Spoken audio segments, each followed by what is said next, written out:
আজকে আমরা বাবুকে নিয়ে স্কুলে যাচ্ছি। আজকে বাবুর স্কুল বাস আসেনি, তো ওই জন্য দেখো আশপাশটা। আর এই যে আয়ুষ্মিতের মা যাচ্ছে পিঠে ব্যাগ নিয়ে। তো আজকে বাবুর অ্যাকচুয়ালি একটা ডক্টর অ্যাপয়েন্টমেন্ট ছিল বলে আমরা স্কুলের থেকে ছুটি নিয়েছিলাম। আজকে মঙ্গলবার, আম, আজকে 2 সেপ্টেম্বর। কিন্তু সেই অ্যাপয়েন্টমেন্টটা সকালেই ক্যান্সেল হয়ে গেল। সকাল 9টায় অ্যাপয়েন্টমেন্ট ছিল, তো আমরা ভাবলাম যে সারাদিন বাড়িতে থাকার থেকে স্কুলে যাওয়াই ভালো।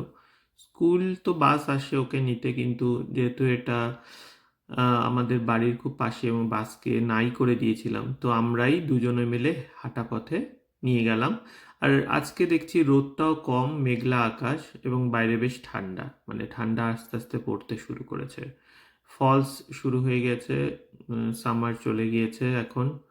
আর বাড়ি থেকে স্কুলের রাস্তা তো বাসে করে 5 মিনিট, হাঁটা পথে 10 মিনিট।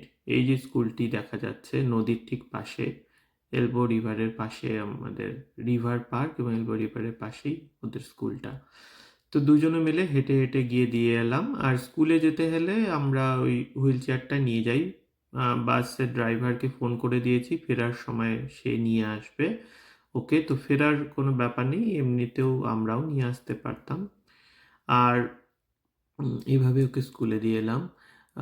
তো সকালবেলাটা বেশ খুব আনন্দে হৈ হৈ করতে করতে স্কুলে গেল।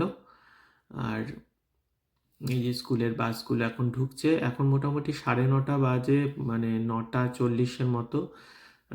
এখন এটা হয়তো লাস্ট বাস, নাহলে এখানে বাসের লাইন থাকে, তো এই জন্যই আমরা একটু দেরি করে এসেছি। স্কুল 9টাতেই শুরু হয়ে যায়।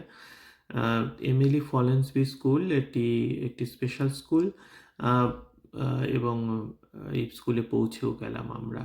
বাইরে প্রিন্সিপাল দাঁড়িয়েছিল, ওই বাকিটা নিয়ে গেল, উনি নিয়ে গেলেন। আর এই তো আজকের এই যে একটু আপনাদের সাথে শেয়ার করলাম। ফেরার পথে আমাদের বাড়ির পাশে দেখুন আপেল কেমন হয়েছে, বাড়ির সামনে, একজনের বাড়ির সামনে করে বাড়ি ফিরে এলাম।